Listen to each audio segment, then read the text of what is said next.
Bueno, buenas tardes a todas y gracias por haberos interesado por este webinar en el que vamos a conocer por parte de Serafín González el impacto que tiene la ganadería industrial en la contaminación de las aguas a través del caso de las conchas. Aquí estamos también Andrés Muñoz, que de parte de Amigas de la Tierra, y yo soy Eduardo Montero de la Federación de Consumidoras y Usuarias CECU. Imagino que todas o casi todas de las que os habéis conectado conocéis el caso de las conchas en Galicia. En esta zona la población sufre desde hace años la contaminación severa del embalse y del río. Es algo que está afectando desde hace ya tiempo a su vida porque les está generando problemas de salud, olores insoportables y problemas de agua potable, entre otra serie de problemas. Sinceramente creo que no es nada que muchas no conozcáis ya también de primera mano en algunos de vuestros territorios que están afectados también por la ganadería industrial. A pesar de las pruebas científicas que confirman la contaminación del embalse, durante todos estos años las autoridades han ignorado el problema que estaba sucediendo. Y además, mientras tanto, en la comarca de Alimia han aumentado las explotaciones industriales ganaderas, llegando a casi 2 millones de cabezas de ganado en el año 2023. Ante esta situación, ante la inacción de las instituciones, la población decidió tomar finalmente acciones legales y con ello un grupo de 7 vecinas y vecinos de la zona, junto a la Asociación Local de Vecinos y FECU, y contando con el apoyo también de Amigas de la Tierra y de Client Earth, iniciamos hace ya un tiempo una demanda por incumplimiento de los derechos fundamentales contra diferentes administraciones públicas, la Xunta de Galicia, la Confederación Hidrográfica del Miño-Sil y algunas administraciones locales. ¿Qué alegaban las vecinas que iniciaron esta demanda? Algo realmente muy sencillo, que el gobierno regional y las diferentes instituciones no habían garantizado el derecho a la propiedad privada, a la salud, a la vida y a la integridad física. Todo ello, todos ellos derechos fundamentales que las administraciones públicas tienen la obligación de garantizar. Y ya no solo eso, sino que mientras los estudios mostraban una relación directa entre la actividad ganadera e industrial en la zona y los elevados niveles de contaminación del agua, las administraciones públicas permitieron, mientras tanto, la expansión descontrolada de la ganadería industrial, hasta alcanzar esos casi 2 millones de cabezas de ganado de los que hablábamos.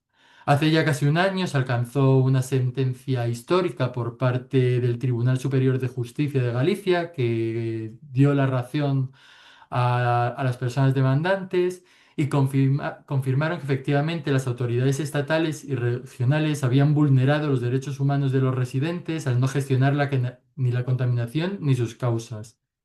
Y con ello, tanto la Xunta de Galicia como la Confederación Hidrográfica Miño-Sil fueron obligadas a través de esta sentencia a adoptar las medidas necesarias para poner fin a los malos olores y a la degradación ambiental del embalse de As Conchas y sus alrededores. Estas dos administraciones públicas, tanto la Xunta como la Confederación Hidrográfica, presentaron sendos recursos ante el Tribunal Supremo por no estar de acuerdo con esta sentencia, que, sin embargo, fueron totalmente inadmitidos por el Tribunal Supremo y han hecho que desde finales de febrero esta sentencia se considere firme y haya marcado que sea obligatoria su ejecución.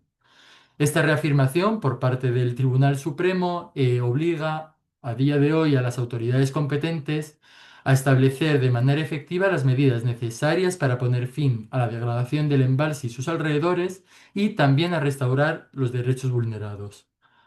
Ahora nos encontramos en una situación en la que esperamos que esta sentencia no solo permita recuperar el buen estado de la zona y que la población pueda haber garantizado sus derechos, sino también que sirva como una sentencia pionera para poner coto a la ganadería industrial y que permita también que modelos ganaderos sostenibles, sin extensivo u otras producciones agrarias sean viables y una opción real de vida, no solo en Alimia, en la comarca en la que hemos trabajado, sino en el resto de territorios del Estado español y de Europa. Después de ese contexto y para que podáis conocer mucho mejor todo lo que ha sido la evidencia que ha sustentado este caso, contamos hoy con Serafín González, al que ahora presentará Andrés. Y durante los próximos 40 minutos, aproximadamente 30-40 minutos, nos dará a conocer toda la evidencia científica que ha apoyado el caso y posteriormente tendremos otros 30-45 minutos hasta las 7:30 para que podáis preguntar cualquier duda o curiosidad que os surja. Comentaros que para poder preguntar tenemos habilitado en la parte de abajo de Zoom una sección de opciones y respuestas en las que podáis ir dejando vuestras preguntas que posteriormente Andrés y yo transmitiremos a Serafín. Así que nada, con esto doy paso ya a mis compañeros. Gracias, Eduardo. Gracias, Serafín, y gracias a todas por la paciencia de estar aquí esperando. Nada, una breve presentación de Serafín.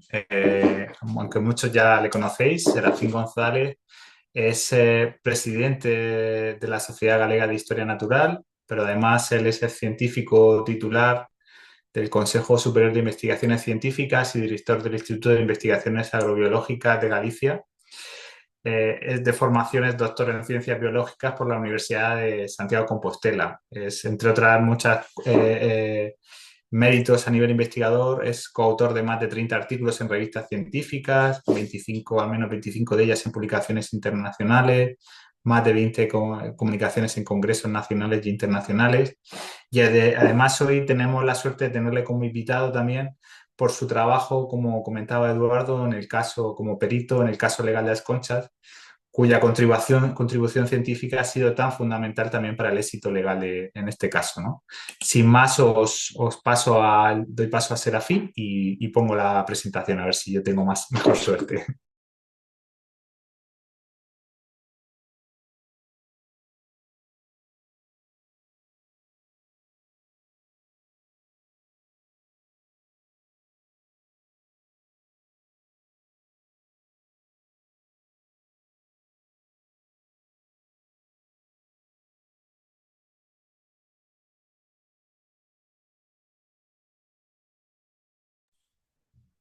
Vale.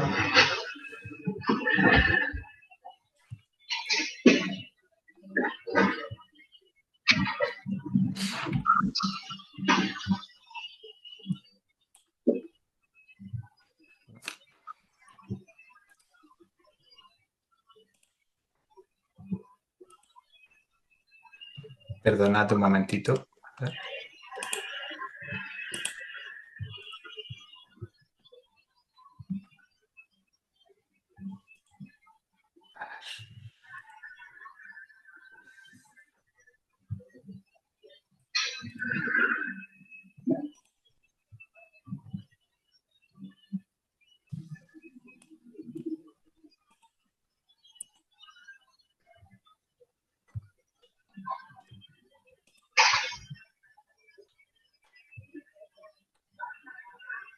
Ya lo vemos, Adelante, Andrés. Sí, Serafín. vale. Bueno, pues simplemente pediros disculpas por este problema informático que nos ha retrasado tanto tiempo. No sé por qué no me funcionaba el compartir la pantalla. Vale. Bueno, pues como indicó Andrés, soy investigador científico del CSIC. Si le das a pasar, aparecerá algo más. Y algo que durante... bueno, sí, vale, así.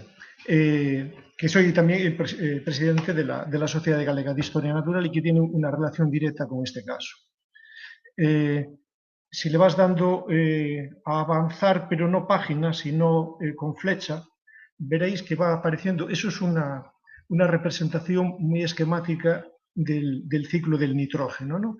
Que es extraordinariamente complejo. Pero ahí está marcado con unos círculos rojos, unas circunferencias en rojo, unas salidas de nitrógeno que son las que nos importa. Cuando hay un exceso de aporte, pues hay unas pérdidas en forma de amoníaco que van a la atmósfera y contaminan la atmósfera porque son núcleos de formación de micropartículas, unos óxidos de nitrógeno que deterioran la capa de ozono y también debería de aparecer una circunferencia sobre los nitratos que son muy solubles y acaban alcanzando las aguas superficiales y las aguas subterráneas.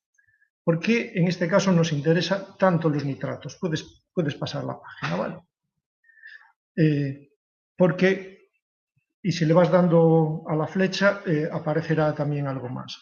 Los nitratos, un exceso de nitratos en el agua de bebida o también en los alimentos, está relacionado con dos tipos de problema. Por un lado, en los bebés lactantes provoca un problema en el transporte de oxígeno por la hemoglobina y se llaman los bebés azules, que puede ser el síndrome del bebé azul, que puede ser mortal. Y en adultos, los nitratos se reducen a nitritos en el sistema intestinal, en el sistema digestivo, y esos nitritos reaccionan con otros compuestos de nuestros alimentos, las aminas o las amidas, y se forman unas nitrosaminas que son cancerígenas. Esto es la razón por la cual el contenido en nitratos máximo está fijado en el agua potable, tanto por la Organización Mundial de la Salud como por la Unión Europea. Puedes pasar. Eso en lo que tiene que ver con lo que nos preocupa como agua potable, pero cuando hay un exceso en el aporte de nutrientes a un sistema agrícola, esos nutrientes, sobre todo nitrógeno y fósforo, acaba siendo arrastrado a las masas de agua, como embalses, lagunas, etc.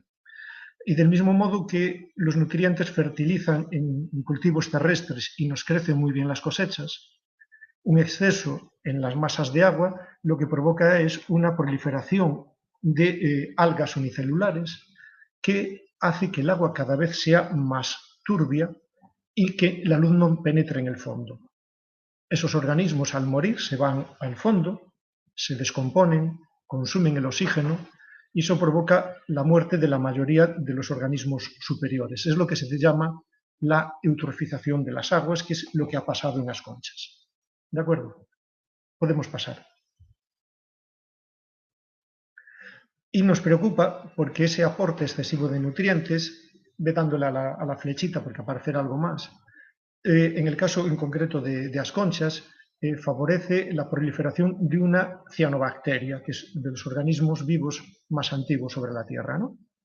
Y produce una toxina hepática que es 100 veces más venenosa que el cianuro. Esa es la cianobacteria que predomina en las floraciones algales que hay en el embalse de las Conchas y también en algunos otros embalses. Podemos pasar. Bien, y ese es el motivo por lo que he indicado antes de que hace un año se presentó una demanda pionera contra la contaminación ganadera. En el caso de las conchas, porque se vulneraban los derechos fundamentales. Si pasamos y vemos en el siguiente mapa, y si le das a la flecha aparecerá marcado donde estamos hablando de la Limia, la situación en Alimia no parece muy diferente de lo que sucede en otras zonas, como en el Valle del Ebro o en Murcia. En ese mapa refleja sobre todo macrogranjas. En Alimia no hay tantas macrogranjas, lo que hay es muchísimas granjas de tamaño medio y unas cuantas macrogranjas. Pero ahí hay un problema. Y la pregunta es, ¿por qué? ¿Por qué se presenta o por qué se selecciona esta zona para presentar la demanda? Y la explicación viene a continuación. Si pasa, eso es. Bueno, todo esto se inició hace ya 6 años en una charla en la Facultad de Ciencias de Ourense, en el que estaba Victoria Hormigos, una abogada de Stop Ganadería Industrial, y estábamos un par de investigadores, Eduardo Costas y yo, vecinos de la zona, y ahí se dieron cuenta de que en el caso de las Conchas y la llanura de la Limia se tenían todos los argumentos para mayores garantías de ganar una demanda. ¿De acuerdo? Podemos pasar. ¿Y cuáles son esos argumentos para poder ganarlo? Pues si le das a la flecha aparecerá una imagen del embalse de las Conchas en buen estado.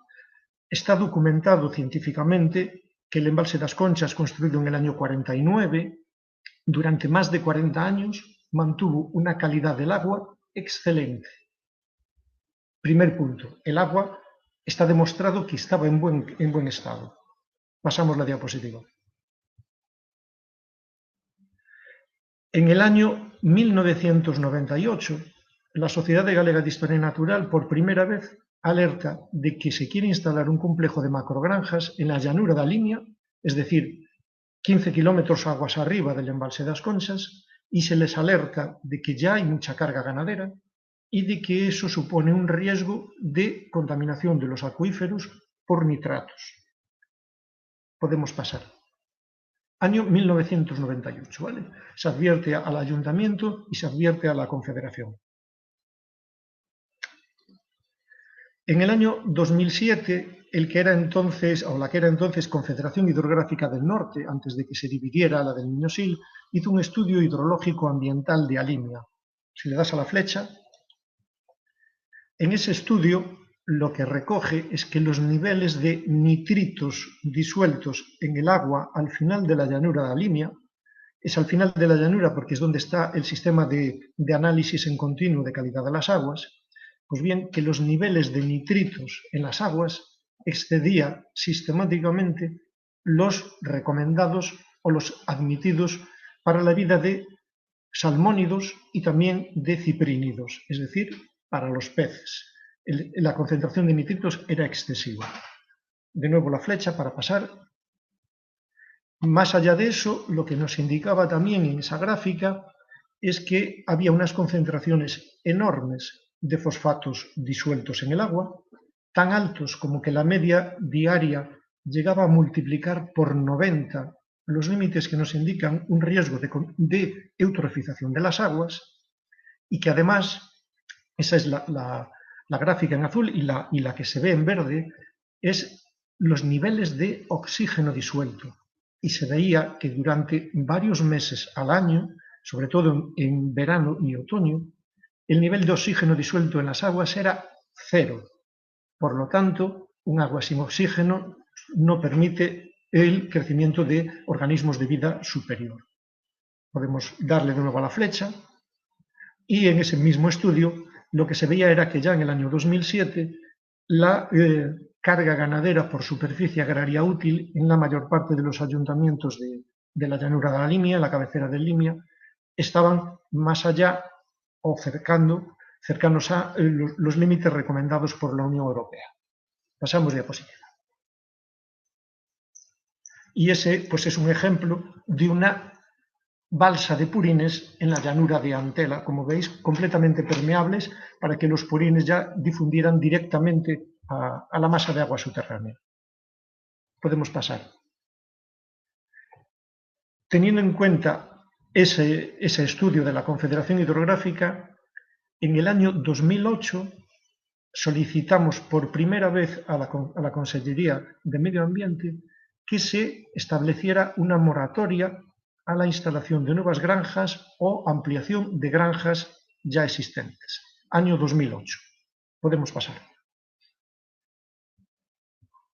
Durante ese tiempo había algún ejemplo de gente, de ganaderos que utilizaban bien los estiércoles, es un montón de estiércol de gallina tapado con paja para que no sea lavado por las precipitaciones, por la lluvia. Podemos pasar. Pero esa era la excepción, porque la regla era esos amontonamientos de estiércol de gallina, por ejemplo, la flecha para ver otro ejemplo, y que en una zona inundable como es la llanura de la Limia, en algunas ocasiones la única masa de tierra emergida era realmente un montón de estiércol de gallina, como esa imagen de abajo. Podemos pasar. Y la siguiente es otra imagen, pues bueno, de un montón de estiércol de gallina rodeado por el agua de una inundación en la llanura de la antigua laguna de Antela. Podemos pasar. Y unos ejemplos de un tractor enterrado cuando intentaba aplicar purín en una zona con demasiada agua, o dos trailers vertiendo a caño libre purín de cerdo en una ladera para que contamine así la ladera abajo. Está claro que no era una utilización para fertilización, sino que estaban intentando librarse de ese excedente de purines. Puedes pasar. Y la conclusión o la consecuencia pues fue la esperable.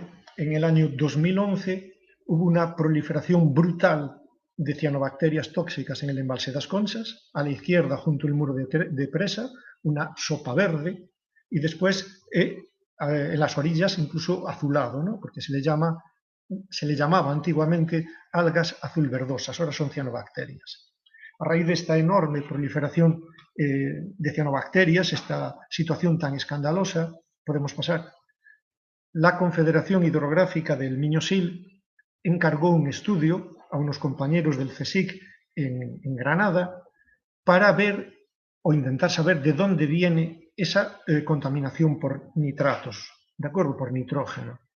Y en ese estudio lo que se comprobó es que por la señal isotópica de nitrógeno 15 permitía descartar con certeza que la contaminación viniera de fertilizantes inorgánicos y que con seguridad venía o bien de residuos ganaderos o bien de aguas residuales urbanas mal depuradas.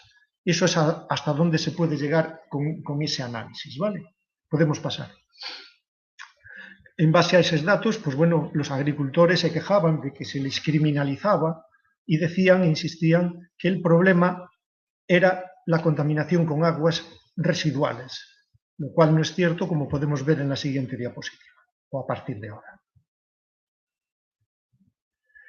Hay una cosa que tenemos que tener en cuenta y que para entenderlo le puedes dar a la flecha de pasar, es que hay una manera de sumar vacas con gallinas y cerdos con cabras, e incluso de compararlo con personas. Eso se llama unidades de ganado mayor. Una unidad de ganado mayor es una vaca adulta que produce entre 20 y 30 kilos de heces y de orina, y en función de su tamaño se sabe que una vaca adulta equivale a 6 terneros o a 6 cerdos, a 7 ovejas, a 200 pollos o a entre 15 y 20 personas. Es importante porque eso nos permite comparar la carga ganadera y la población humana. Podemos pasar. Y en la llanura da Limia hay una circunstancia muy favorable, ¿vale? Hay una subcuenca que está en rojo, que es la de la antigua Laguna de Antela, y la que se marca ahí en azul, que es la del río Limia, y está cortado esas dos subcuencas antes de la confluencia de los dos ríos. En ambas subcuencas, la carga ganadera es muy semejante, o era muy semejante hace 12 años, unas 32.000 unidades de ganado mayor, ¿vale? Pero la población humana era muy diferente. En la zona azul es casi 3 veces lo de la zona roja. Si el problema fuera las aguas residuales sin depurar, cabría esperar que donde estuviera la mayor contaminación fuera en la zona marcada en azul. Y sin embargo, se ve con claridad que los niveles más altos de nitratos están en la zona marcada en rojo, esa que tiene pocos habitantes, y una carga ganadera semejante. ¿Cuáles son esos dos puntos que marcan los alfileres en rojo? Puedes pasar. Pues uno de ellos, el CSIC 6, está 1 kilómetro aguas abajo de ese complejo ganadero de Coren, en la Pedra Alta, al que la Sociedade Galega de Historia Natural había alegado en el año 1998, y también de un centro de tratamiento de purines que luego construyó Coren. Hay una relación clara entre la ubicación de esas granjas y de ese sistema de tratamiento y una de las zonas con mayores niveles de nitratos en las aguas superficiales. Puedes pasar. Vale, eso es lo que comentaba de la... Sí, puedes pasar eso. Y ese es el cartel del Centro Tecnológico Medioambiental que tenía Coren y la Corporación Caixa Galicia. Si le das a la flecha, veremos que ese es el cartel, pero que justo detrás los árboles habían muerto por la contaminación emanada de ese centro de tratamiento. Puedes pasar. Y el otro punto, el CSIC 13, estaba en una en una charca arenera, en una explotación de áridos, sin ningún núcleo de población alrededor, desconectado de granjas y de los ríos. Ahí no le podía llegar el agua, no le podía llegar la contaminación desde los ríos porque no está conectado. Pero ese punto CSIC 13 estaba muy cercano a lo que marca ahí como un mega estercolero de gallinaza, en el que puedes pasar y darle 3 veces a la flecha, en el que durante todo el invierno se mantenían almacenados 600, 700 toneladas de estiércol de gallina a la intemperie, lloviendo durante todo el invierno unos lisiviados negros que arrastraban nitratos, fosfatos, hormonas y antibióticos directamente a una cuneta que iba precisamente a esa charca arenera. Puedes pasar. Esta era la situación en el año 2011 en el informe SESECNAL que tiene que enviar el Reino de España a la Unión Europea para explicar el cumplimiento de la Directiva de Nitratos en las aguas. Si le das a la flecha aparecerá un circulito que nos vuelve a marcar la situación de la comarca de Alimia. Vemos que esos tonos marrones tan intensos son o eran ya en ese momento de los más intensos de toda España. Y eso es el exceso, no la cantidad que se aplicaba, sino el exceso de nitrógeno por hectárea, que como veis ya en aquel momento era más de 170 kilos de nitrógeno por hectárea y año que se aplicaban y que no eran capaces de absorber los cultivos. Eso es el año 2011. Información oficial, puedes pasar.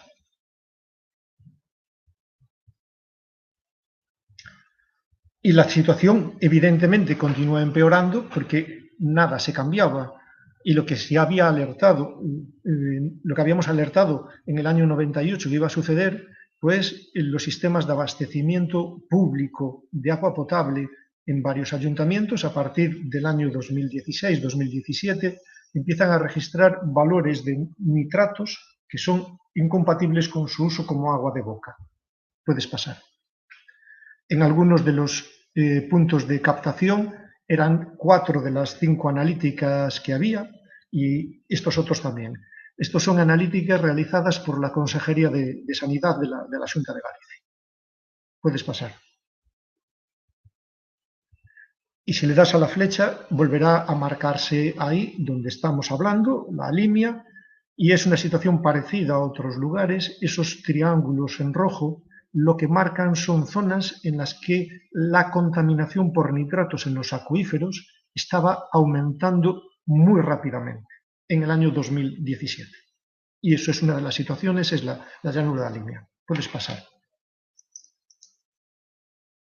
Al mismo tiempo, hay una serie de artículos científicos publicados por investigadores de la Universidad de Vigo y en este, del año 2013, se ve que la concentración de nitratos, esos circulitos negros y la flecha, se asocia directamente con el caudal del agua circulante en el río Limia en Ponteliñares, lo cual indica claramente que son nitratos arrastrados de las zonas cultivadas cuando empieza a llover, porque si fuera nitratos procedentes de aguas residuales sin depurar, no tendrían una relación con el caudal.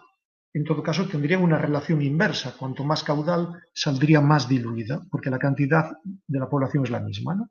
Esto es una evidencia indirecta de que el origen de los nitratos son los terrenos agrícolas fertilizados con fertilizantes orgánicos. Puedes pasar. Y en este otro artículo, publicado en el año 2020, estudiaron las concentraciones de nitratos en pozos particulares y en algunos manantiales. Y encontraron que entre el 55 y el 60% de las aguas de pozo sobrepasaban el límite del agua potable y en algún caso alcanzaba valores 6 veces por encima de lo admitido en un agua potable.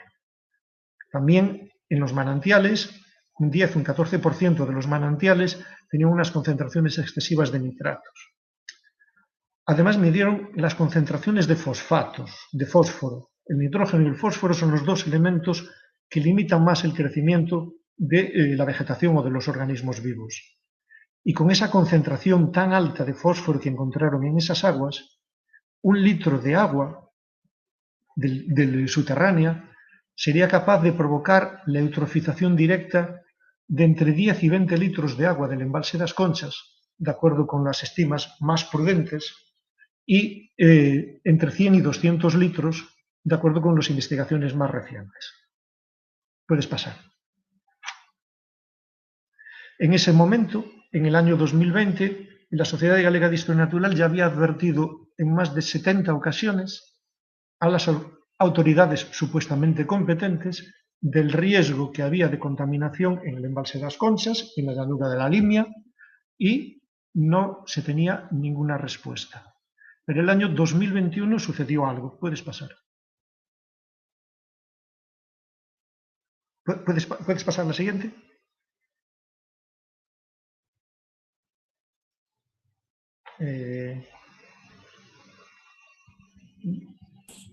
No avanza, Serafín, la No pantalla. pasa.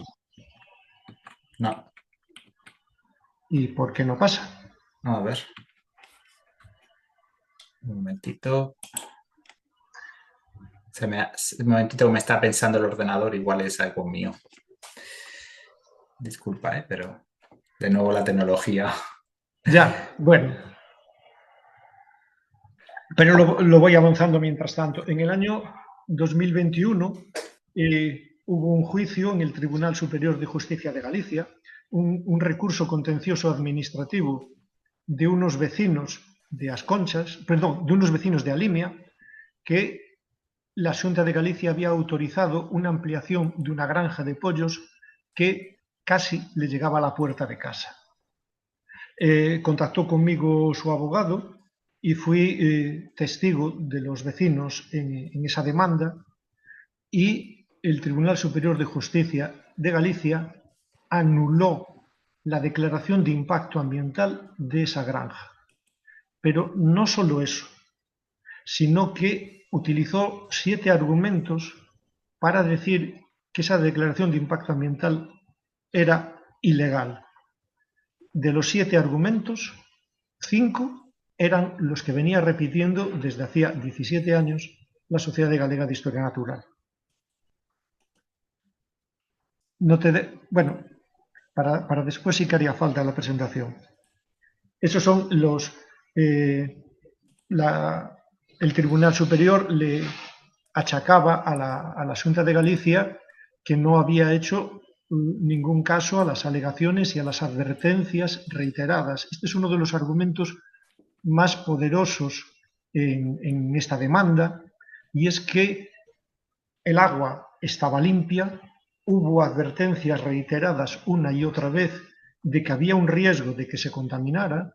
Esas advertencias cayeron en saco roto por parte de las administraciones, y esa es una de las críticas más fuertes que le hace el Tribunal Superior de Justicia de Galicia para anular la declaración de impacto ambiental. A ver.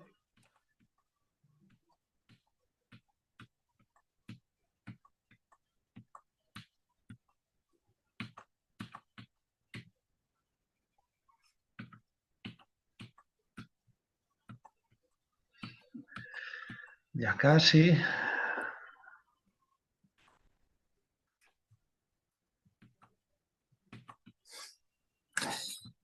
Me vuelve a pasar lo mismo, Serafín, perdona, pero se me bloquea la presentación. Vale, vamos a ver. Es que si... A ver si lo puedo poner en modo que no sea pantalla completa, pero es que me falla. Vamos a ver. Lo puedo hacer... De acuerdo. Puedo hacer una cosa. Vamos a ver.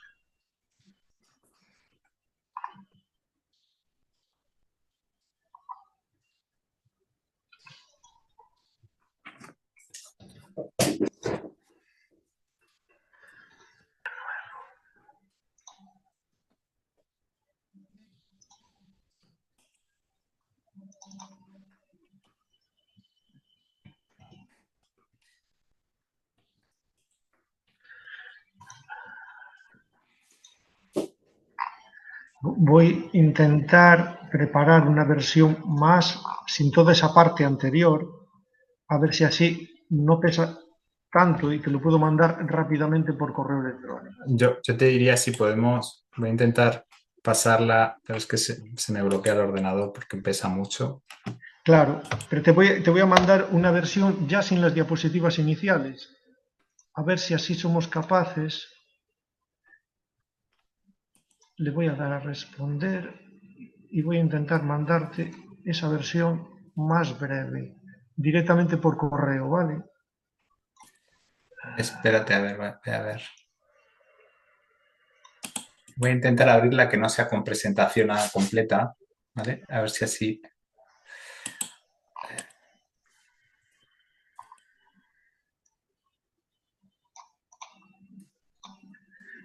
De todos modos, te la voy a mandar ahora mismo, más pequeña, vale.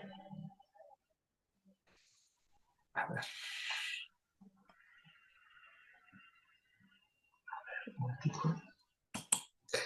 Mira, vamos a probar así, Serafín. Espera un momentito. Vale. A ver si me deja.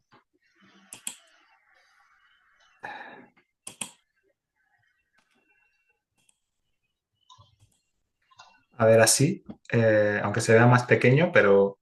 Vale. De todos modos, te acabo de enviar...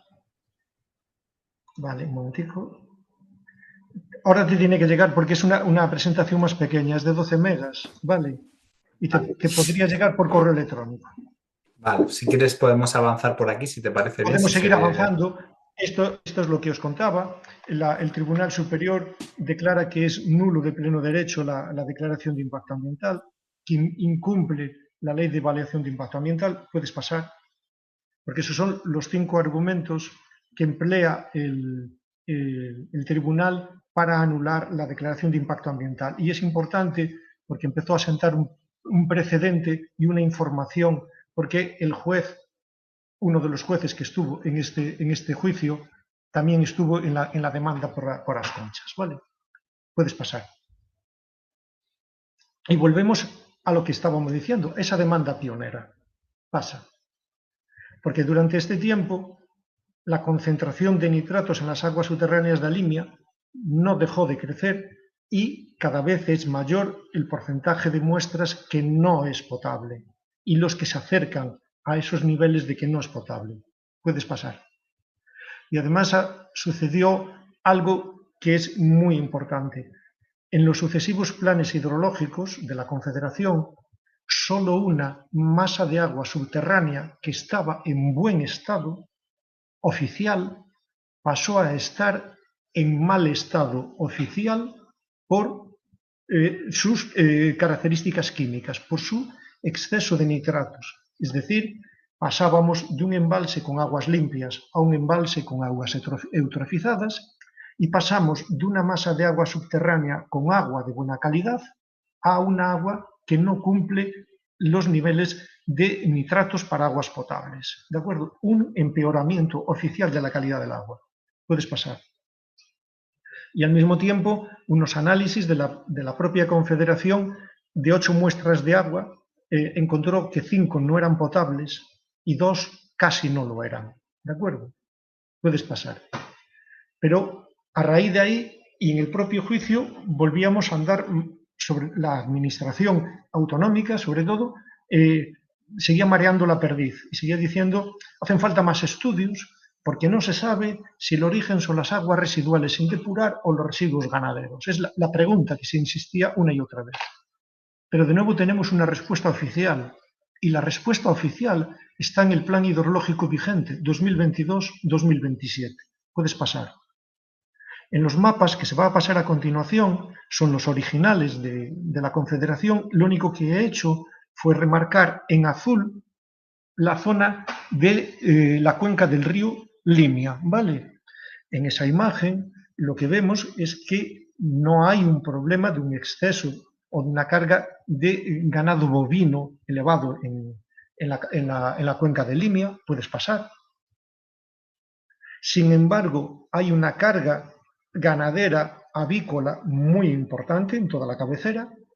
Puedes pasar esos colores, cuanto más intenso marrón indica una mayor carga ganadera y también indica una carga ganadera porcina muy importante, concentrado en la misma zona en la que también hay mucha carga de aves. Puedes pasar. Y lo que es muy importante, en función de la población, de la densidad de población humana, se ve claramente que, excepto esas zonas en blanco, que son zonas de montaña despobladas, en las zonas que no son de montaña, la que tiene una menor densidad de población es precisamente la cuenca del Limia. Por lo tanto, no encajaría que ahí haya una presión de contaminantes por población humana. ¿Vale? Puedes pasar. Pero el plan nos dice incluso algo más, ¿no? Vemos cuánto exceso hay de nitrógeno en cultivos de regadío, pero ojo, esas zonas marcadas en marrón debido a la agricultura, esa zona en marrón, hay que mirar también cuál es el valor. El valor que marca en la escala ahí es del orden un exceso de 2,5 kilos de nitrógeno por hectárea y año debidos a la agricultura. ¿Vale? Puedes pasar. ¿Y cuál es el exceso de nitrógeno por la ganadería no estabulada? Vemos que no hay problema en esa zona de la cuenca del Limia. La habría en todo caso en el Alto Minho, pero en la cuenca del Limia no es la ganadería sin estabular. Puedes pasar. Pero sin embargo nos marca con claridad que el problema, el origen, es la ganadería estabulada. Y si nos fijamos en la figura, el excedente de nitrógeno debido a la ganadería estabulada está entre 60 y 100 y algo kilos de nitrógeno por hectárea y año, lo cual es unas 30 veces más que lo que se debe a la agricultura. Está claro que el excedente de nitrógeno que llega desde la cabecera del Limia aguas abajo se debe a la ganadería estabulada y no a la población humana. Puedes pasar. Lo mismo que sucedía con el nitrógeno, también con el fósforo. Presión difusa por la ganadería, no en la Limia, en la ganadería no estabulada. Puedes pasar. Presión difusa por ganadería estabulada, la más alta de todo en la cuenca del Limia. Otra imagen más.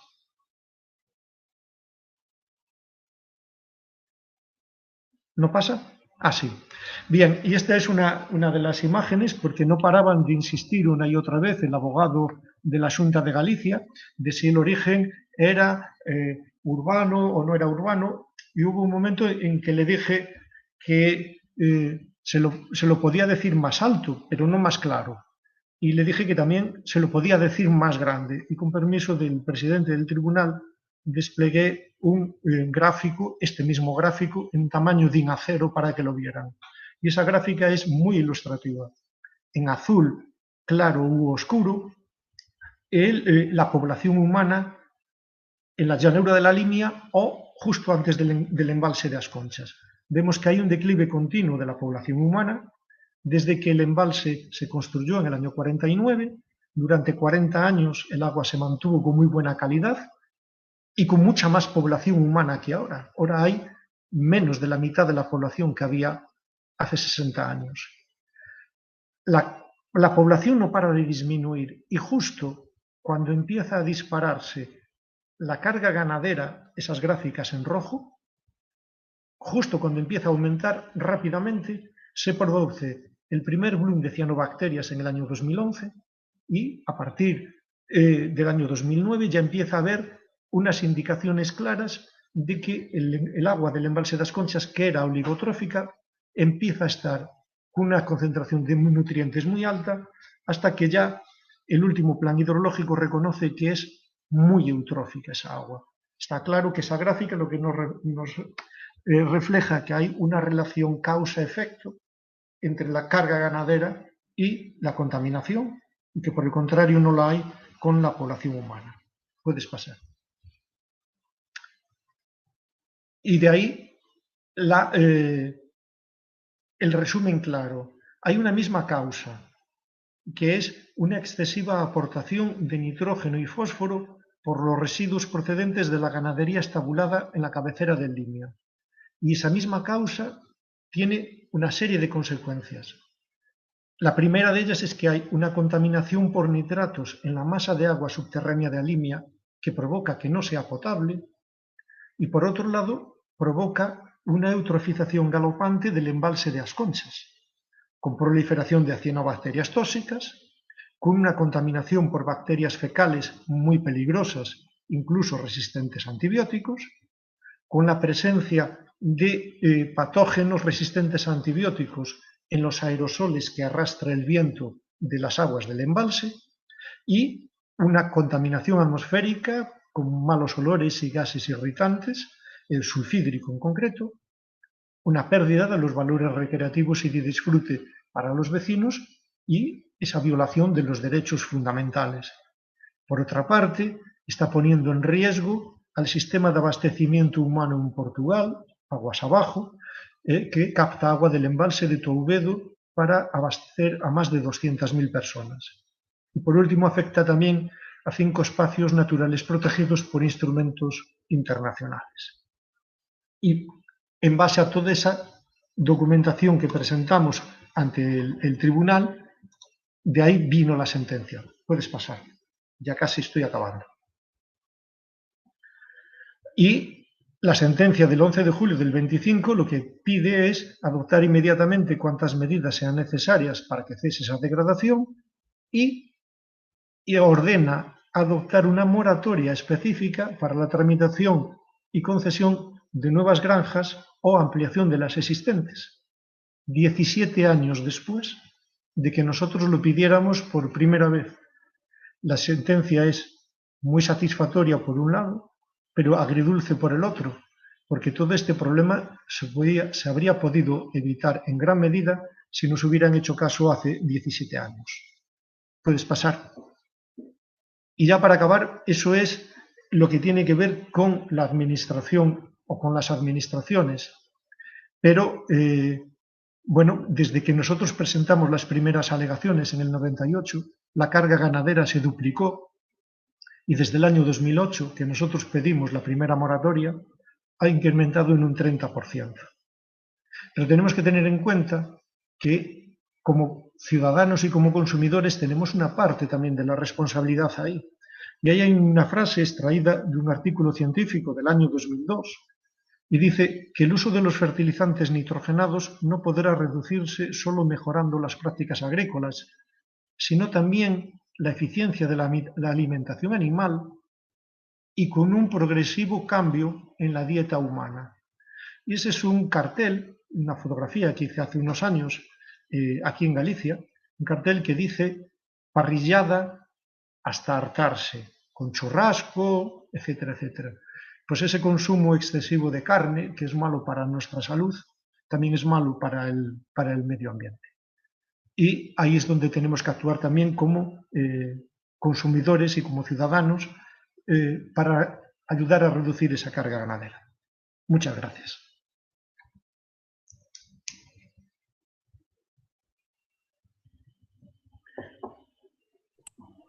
Creo que por lo menos conseguí, yendo un poquito más deprisa, pese a todas las dificultades, dejar un tiempo para las preguntas. Es que sin la presentación la gente no iba a poder apreciar lo que estaba diciendo.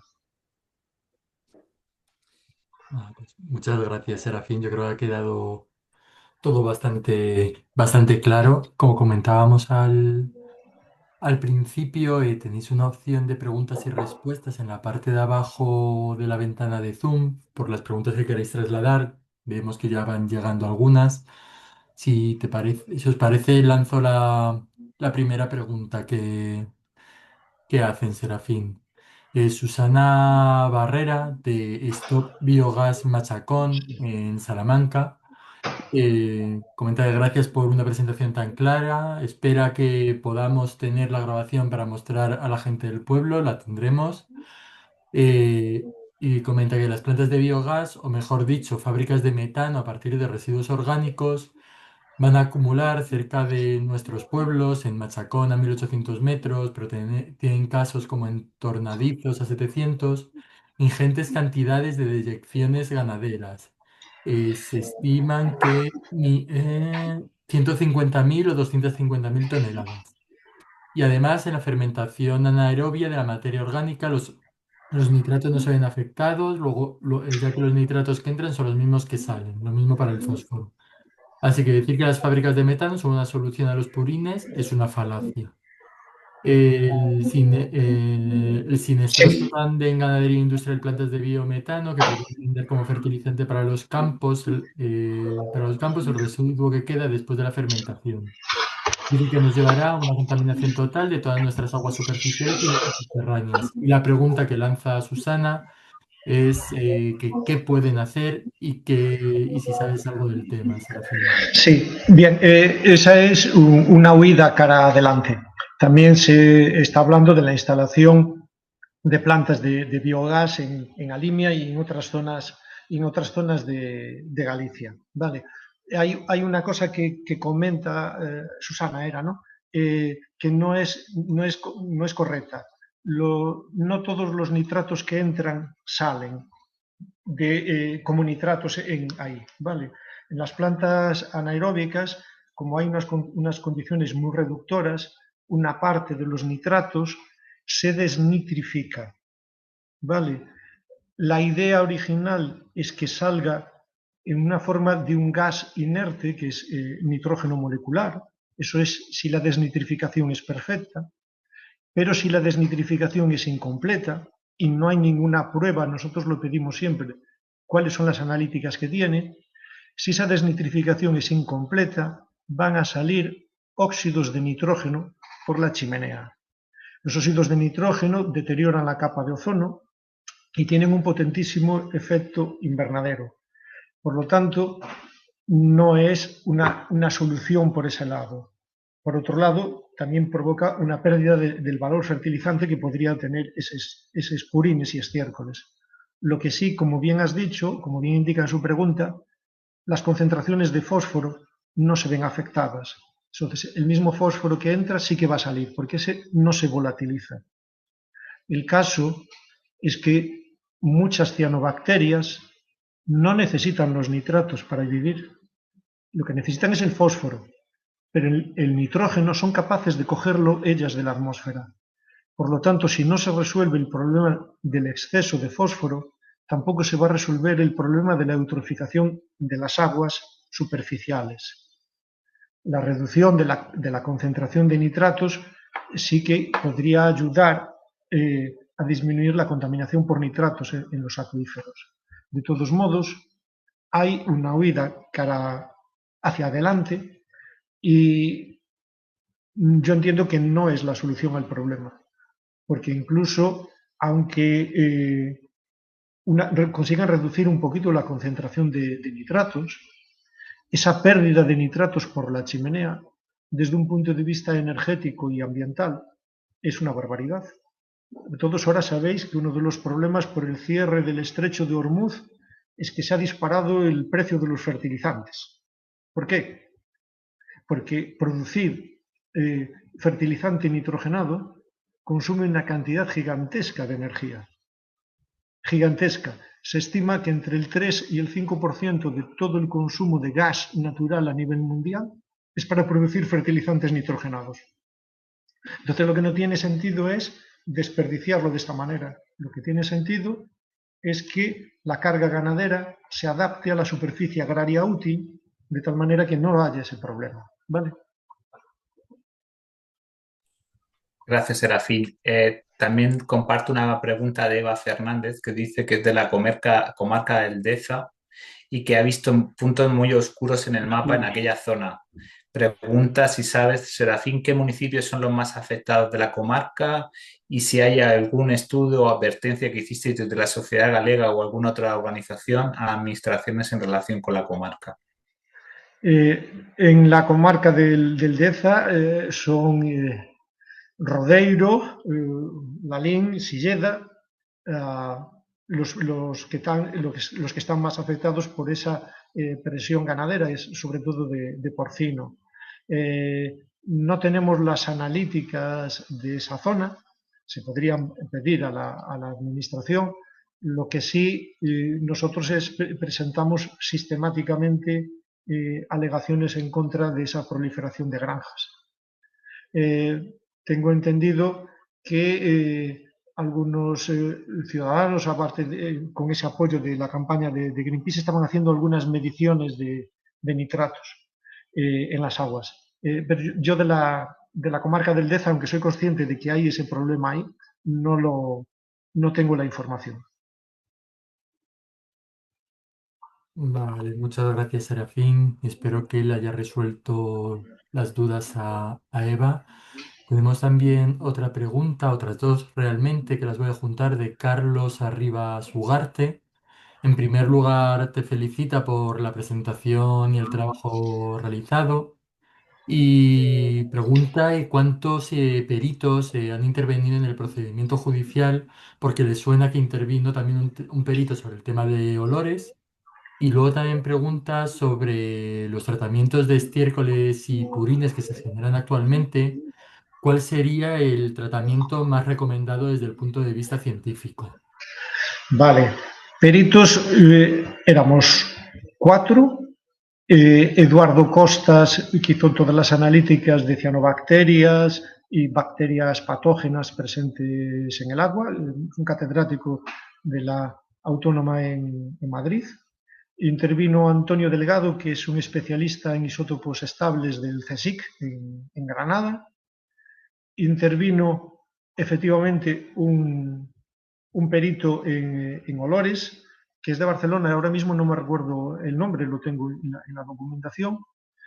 Intervino un médico como especialista en sanidad de Madrid, que fue el que hizo la parte referente a los riesgos sanitarios, sobre todo por incremento de riesgo de cánceres, e intervine yo en el tema tanto de los nitratos como de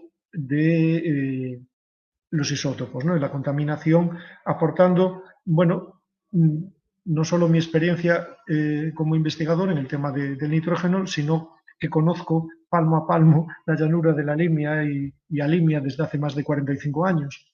Y eso es lo que aportó como cuestión, porque había siempre o permanentemente el riesgo de que la administración demandada intentara anular mi declaración o mi informe pericial por ser al mismo tiempo presidente de la Sociedad Galega de Historia Natural. Yo en mi informe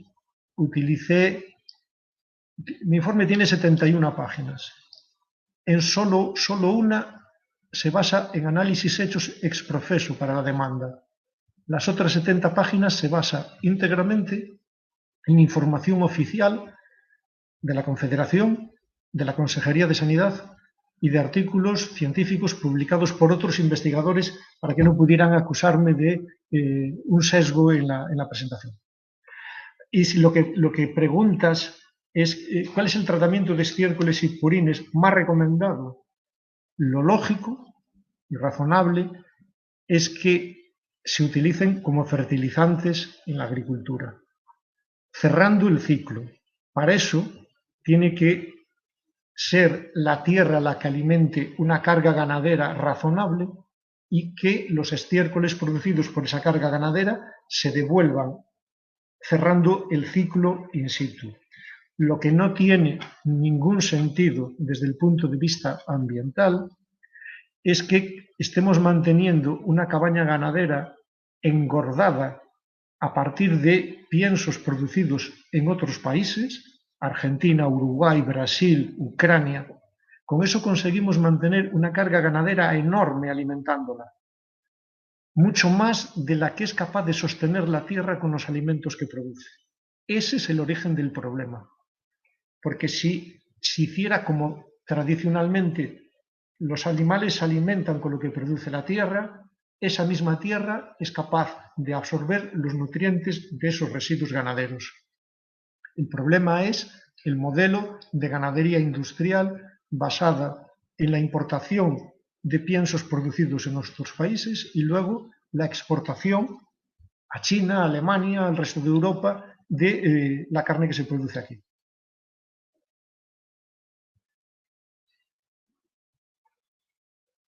Veo que hay otra pregunta por ahí, sí, no sé.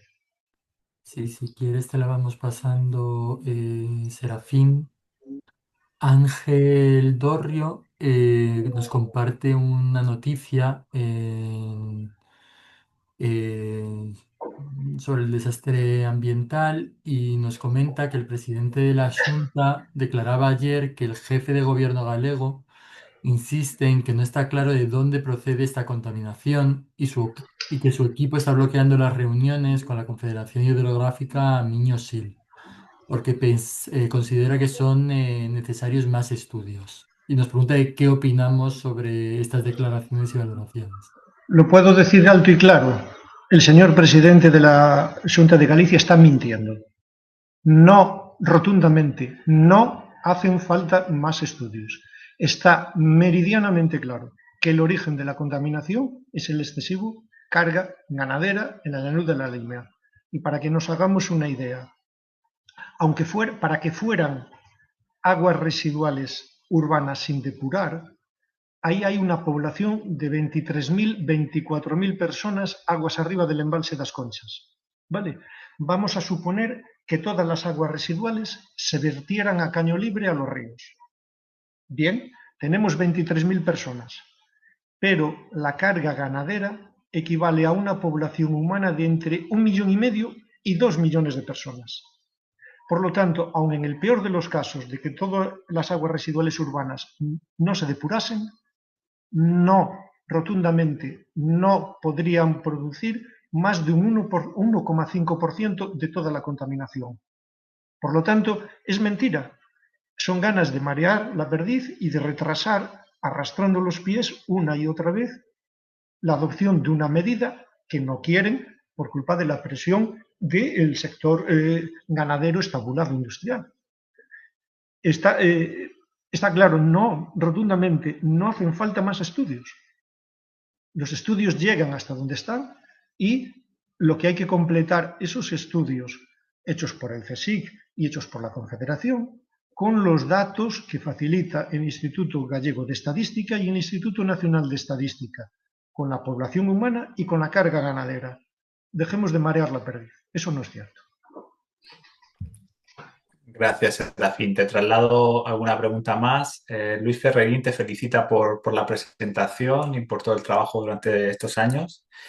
Pregunta, ¿para cuándo la ejecución de las sentencias? ¿Si van a pasar otros 20 años? Bueno, adelanto que está el equipo jurídico ahora en la fase de ejecución de la sentencia, que esperamos, ¿no?, que en los próximos meses se pueda materializar al menos algunas de las medidas quizá, ¿no?, más inmediatas y más fáciles de poner en marcha. Por ejemplo, se están ejecutando ahora las indemnizaciones a los demandantes y bueno, no sé si quieres añadir algo más al respecto, Serafín. Bueno, Y yo luego espero que no pasen otros 20 años. Eso esperamos todos. Y luego, en segundo lugar, te pregunta que dice que ha visto que los datos del SINAC que no indican una situación mala para Galicia, que según los últimos datos del 2024, solo hay 2 municipios que superan los 50 miligramos por litro. ¿Qué ha pasado? Pregunta. Me extrañan esos datos, habría que mirarlo. Los últimos del 2024 que tuvimos acceso de la Confederación en el Ayuntamiento de Baltar hizo 8 analíticas y 5 de ellas daban agua no potable. Y en la llanura lo mismo. Hay una circunstancia, hay una diferencia de comportamiento en estos momentos entre la Confederación y la Xunta de Galicia. La Confederación siempre ha facilitado la información cuando se la pedimos, ¿vale? Los datos de nitratos. Desde el año pasado no le hemos pedido una actualización, pero en el 2024 seguía habiendo esos niveles, ¿vale? Y la Confederación admite que el origen es la carga ganadera. Esa es una diferencia con la Xunta de Galicia, que niega que sea la carga ganadera y que, desde que nos dieron por primera vez los datos la Consejería de Sanidad con la concentración de nitratos en los sistemas de abastecimiento humano. Nos lo dieron en el año 2022, pero los que le hemos pedido con posterioridad nunca más nos los ha dado. Nunca contesta, aunque tenemos derecho a ellos. Si fueran muy buenos, seguro que nos los habrían dado. No nos los dan. Cabe sospechar que como mínimo son tan malos como antes, ¿no?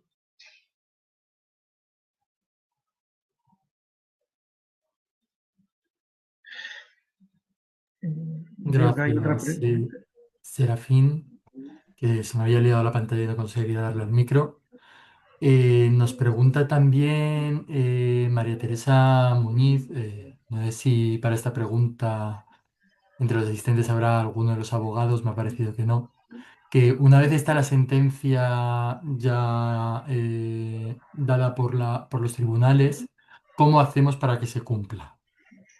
Son- Bueno, yo creo que ahí tiene que hablar, o debería hablar más el equipo jurídico, que es quien sabe cómo atacar esa cuestión. Lo que hay que hacer es pedir que se cumpla la sentencia en todos sus términos. Y eso es lo que estaba, como bien bien indicaba Andrés, es algo en lo que se está trabajando en este momento, ¿no?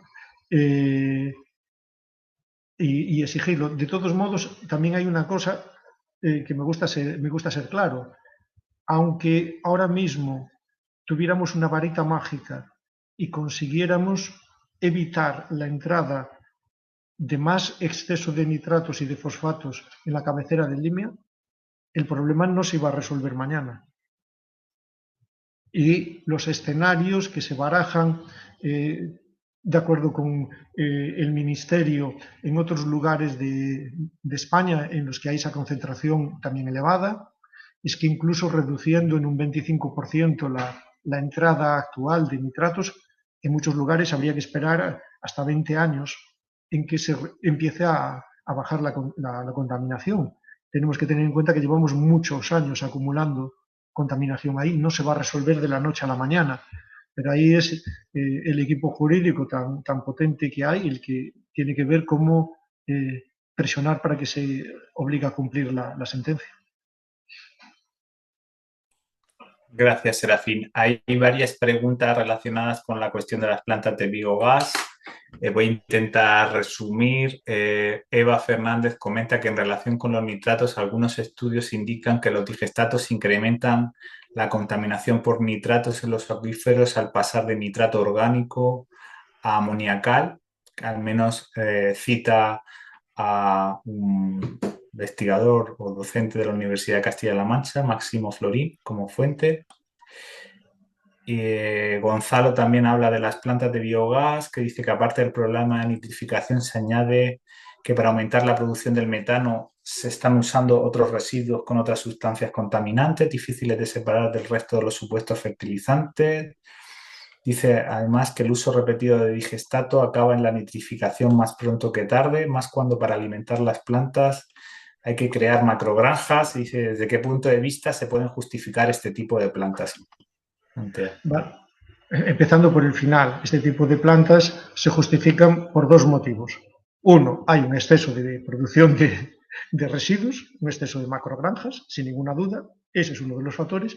Dos, tienen primas a la producción de metano, porque supuestamente funcionan cerrando el ciclo. Vamos a ver, hay alguna cosa que no está bien explicado, bien entendido en algunos de los comentarios que se hacen. Para aumentar la producción de metano, efectivamente, lo mejor no le son solo purines, porque tienen demasiado líquido. Lo que quieren es otro tipo de residuos que tengan un mayor contenido en materia seca. En muchas ocasiones hablan de restos de desbroces, de podas, etcétera, etcétera, ¿no? Para aumentar la producción de metano. Pero se aplique como se aplique, sea en una forma inorgánica o en una forma orgánica, el ciclo de nitrógeno, como puse al principio, es muy complejo y al final se puede acabar produciendo nitratos siempre, ¿vale? en forma orgánica, se aplique en forma orgánica o en forma amoniacal. Se puede transformar en nitratos y eso agravar la contaminación. En principio, en una fermentación anaeróbica como estas plantas, tiene que ser anaeróbica porque lo que quieren es producir metano. En principio, se reduce la concentración de nitratos. Lo cierto, como bien indica también alguien ahí, es que al mineralizarse una parte del nitrógeno orgánico, aumenta la concentración de amoníaco.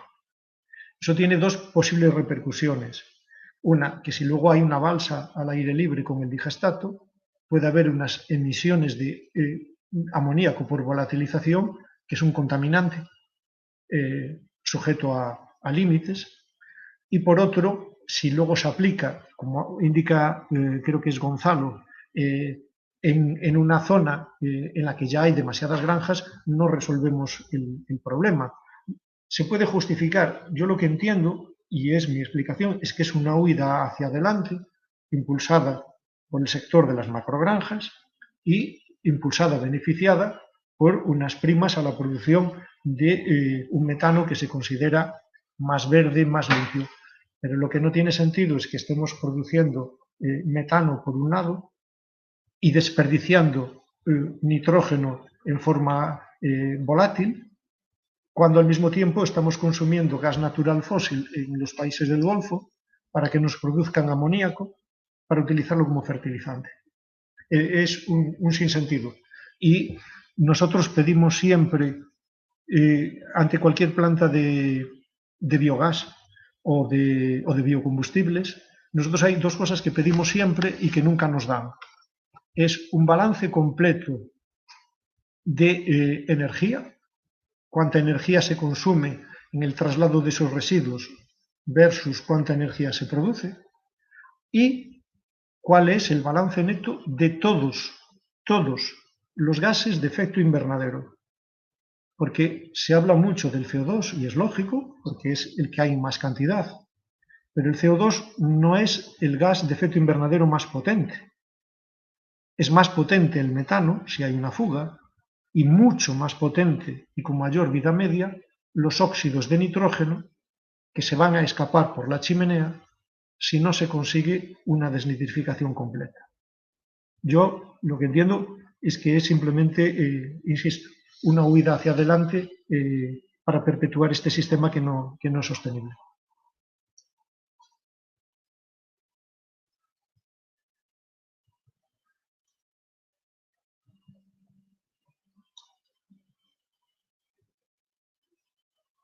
Vale, teníamos, gracias Serafín.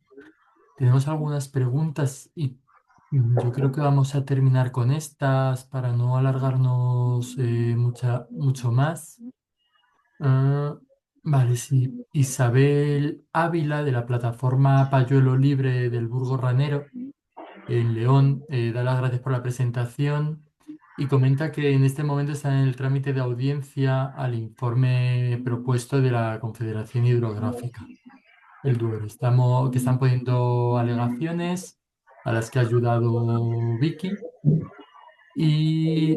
Vale, y que las mediciones que están haciendo en pozos y fuentes de los pueblos están muy por encima de los 50 mililitros que marca la potabilidad del agua.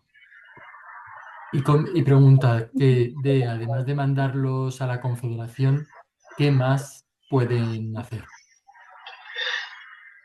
Si son fuentes, hay dos posibilidades, ¿no? Una, que los pozos sean privados, y otro, que los pozos o las fuentes entren dentro del sistema de abastecimiento municipal de las aguas. Si son el sistema de abastecimiento público, el ayuntamiento tiene la obligación de facilitar agua potable a los vecinos, es una de sus obligaciones.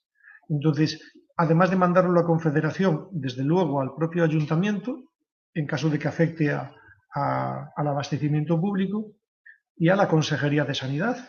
Es lo que se me ocurre, y presionar para que no se sigan autorizando más granjas ni plantas de biogás.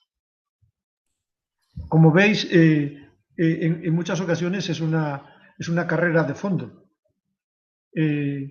porque lo que se consiguió en As Conchas en buena medida es porque se consiguió demostrar que hay una inacción de las administraciones. Si se le manda las alegaciones a la Confederación y se les advierte, yo sugeriría incluir siempre, miren ustedes, tengan en cuenta que ya han condenado a la Confederación del Miño-Sil por algo parecido. Les estuvieron advirtiendo de que no había agua potable o de que se pasaban los niveles y lo han condenado. Tienen ustedes que actuar. Y a la Consejería de Sanidad, pues igual. Mire, que tenemos una sentencia pionera que dice que ustedes están columpiando. Es lo que se me ocurre, pero, insisto, yo no soy jurista y no es muy fuerte eso, ¿vale? Muchas gracias, Serafín. Si os parece, una última pregunta y con esto terminamos. Pregunta una persona desde Galicia, desde De Portugal, Portugal. que lo has mencionado tú, Serafín, al comienzo de tu presentación, el impacto que tiene también en el agua de consumo humano allá en Portugal. ¿Qué pueden hacer desde el otro lado de la frontera? Bueno, hay un convenio internacional, el convenio de Albufeira, firmado entre Portugal y España, en el que se indica claramente que no se le puede mandar menos de un determinado caudal y hay que mandarle un agua con una calidad, ¿vale?